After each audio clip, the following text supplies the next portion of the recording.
Voici le matériel nécessaire pour expliquer le principe de fonctionnement d'un sonar.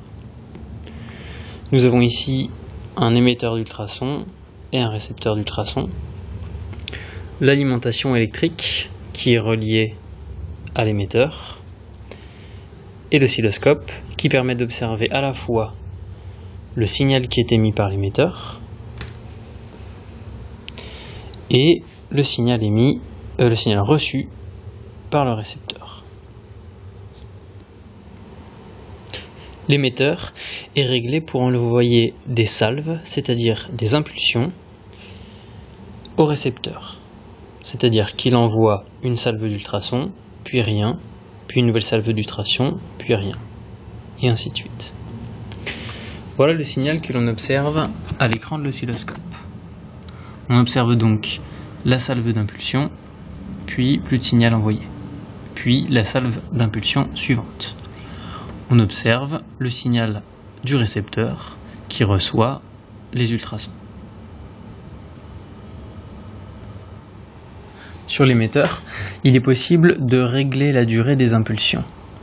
Je peux augmenter la durée des impulsions grâce à un bouton qui est ici, qui peut être tourné de gauche à droite. Je peux réduire la durée des impulsions ou bien l'augmenter. Ici, les impulsions sont assez longues. Si j'augmente au maximum, l'émetteur envoie en continu un signal d'ultrason. On peut lire au bas de l'oscilloscope 40 kHz. Nous allons nous remettre dans un mode où on envoie une courte impulsion d'ultrason. Si l'on zoome avec la base de temps sur cette partie, on voit ici les ultrasons émis. Si l'on fait une mesure rapide, on observe qu'il y a une période sur 1, 2, 2,5 carreaux avec une base de temps de 10 microsecondes. Cela fait une période de 25 microsecondes et donc une fréquence de 40 kHz.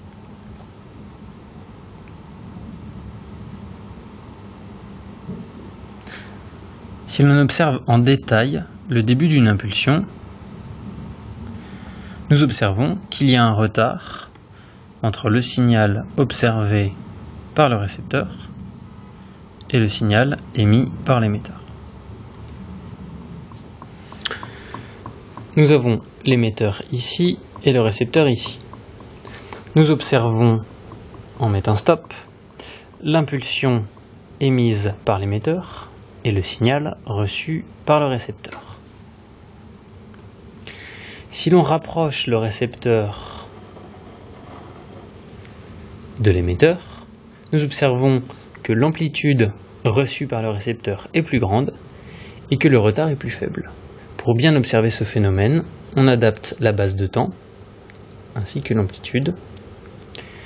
Le retard ici est très faible entre l'impulsion de départ et le signal reçu.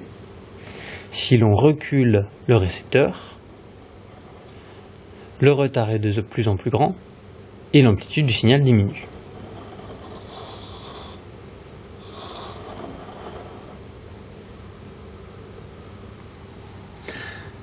Pour modéliser le fonctionnement du sonar, émetteur et récepteur sont côte à côte.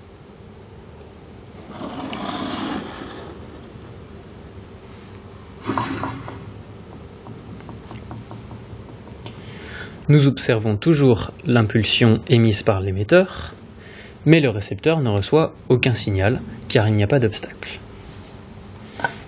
Si l'on place devant une planche de bois,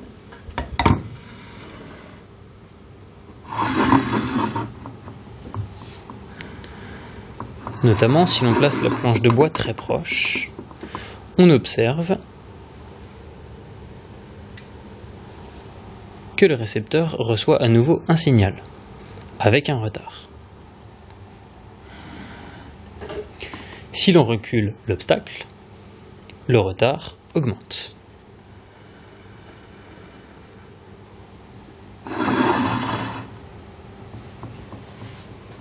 Il est donc possible, en mesurant le retard entre le signal émis par l'émetteur et le signal reçu par le récepteur, de connaître le temps de trajet nécessaire à l'ultrason pour faire l'aller-retour.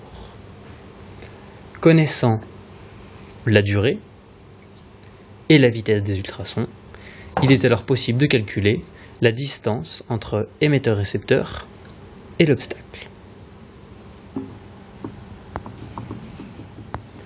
Pour expliquer le principe de fonctionnement du sonar, nous allons réaliser une mesure. Nous avons ici l'émetteur, ici le récepteur. À gauche, nous avons placé un obstacle qui va réfléchir les ondes ultrasonores émises par l'émetteur pour les renvoyer vers le récepteur.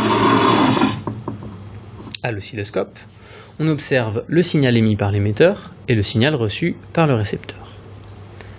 Pour analyser ce signal correctement, nous allons effectuer pause.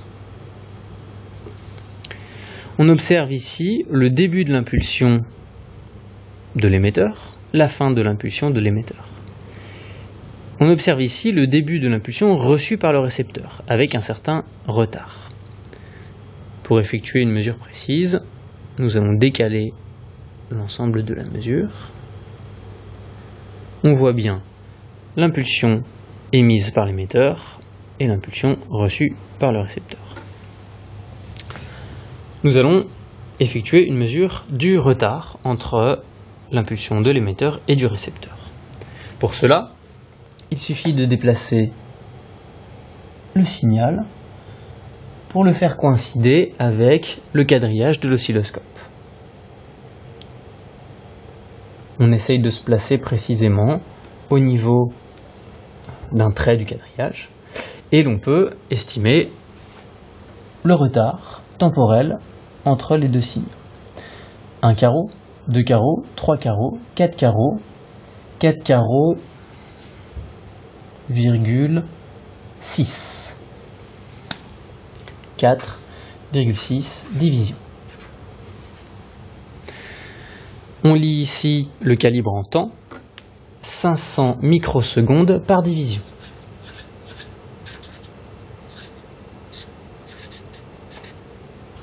On peut alors faire le calcul du retard, 4,6 multiplié par 500 microsecondes, ce qui fait 2300 microsecondes, soit 2,3 millisecondes.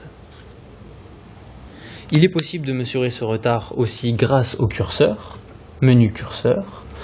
On place le premier curseur au niveau du début de l'impulsion de l'émetteur et le second curseur au niveau du début de l'impulsion reçue par le récepteur.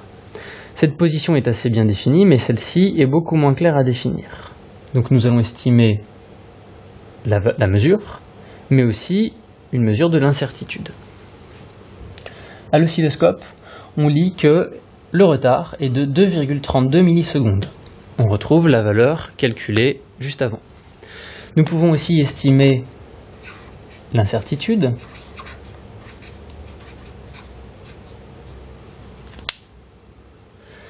Grâce au curseur, si l'on se déplace un petit peu avant, ici on a encore une mesure assez correcte du début de l'impulsion.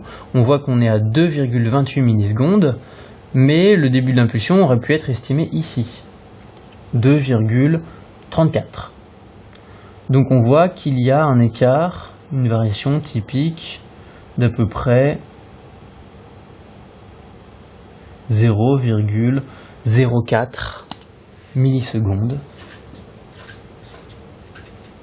Et dans ce cas-là, on peut rajouter un chiffre significatif ici.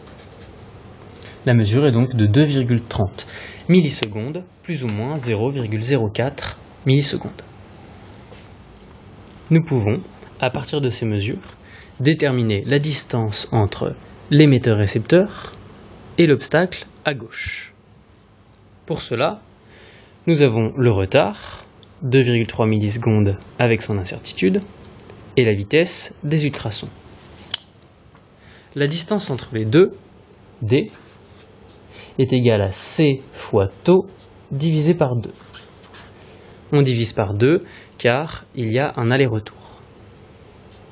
Si l'on fait le calcul, cela fait 340 multiplié par 2,3 fois 10 puissance moins 3 divisé par 2. Le calcul donne 0,391 mètres, soit 39,1 cm. Il faut aussi propager l'incertitude de taux à l'incertitude sur D. L'incertitude sur D sera égale à C fois l'incertitude sur taux divisé par 2. Lorsque l'on fait le calcul, on trouve approximativement 0,007 mètres, soit 0,7 cm. Donc, notre mesure de la distance est D égale 39,1 cm plus ou moins 0,7 cm. Il est possible de vérifier si cette valeur est cohérente ou pas, en effectuant directement avec un mètre une mesure de la distance entre l'émetteur-récepteur et l'écran. Pour cela,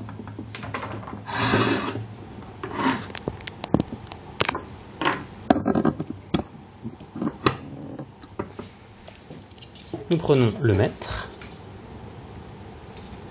que l'on met bien perpendiculairement à l'ensemble. Lorsque je regarde par-dessus, je mesure une distance de 37 cm. Les incertitudes sur cette mesure sont liées aux graduations, mais aussi à la position précise de l'émetteur à l'intérieur de ce petit dispositif et à la position précise du récepteur. J'ai une incertitude d'à peu près 5 mm sur chacun. Donc, j'ai une mesure de la distance par une autre méthode, à l'aide de mon mètre, qui me donne 37 cm, plus ou moins l'incertitude liée aux graduations et l'incertitude sur la position précise de l'émetteur et du récepteur. Celle-ci est beaucoup plus grosse que l'incertitude liée aux graduations du mètre. Donc ce sont elles qui dominent et mon incertitude sera plutôt de l'ordre de 1 cm.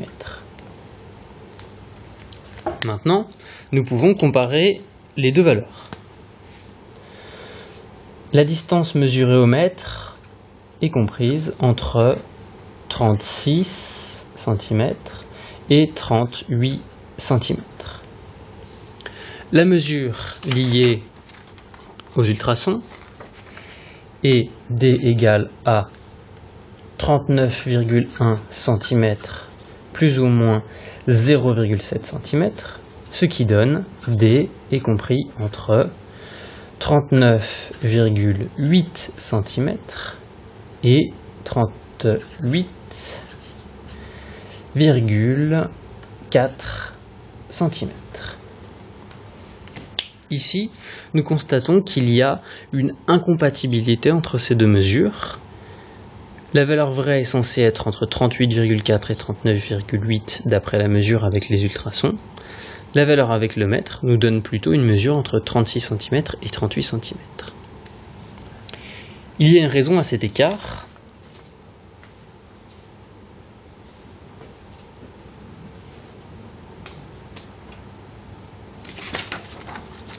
La raison est la suivante.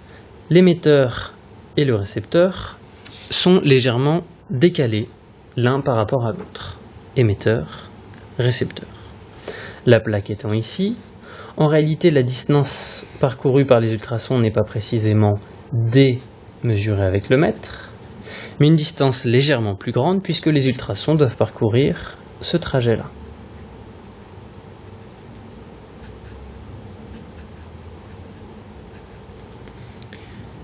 Donc, à cause du théorème de Pythagore, une distance légèrement plus grande. Cette explication peut expliquer le fait que la mesure avec les ultrasons est légèrement plus grande que la mesure effectuée avec le mètre.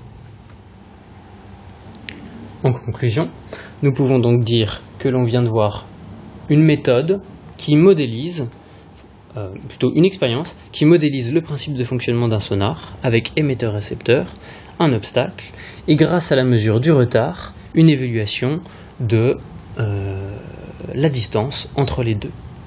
Vérification, si l'objet est plus proche, nous observons que le signal reçu par le récepteur a moins de retard, et donc une distance que l'on peut calculer qui sera plus petite.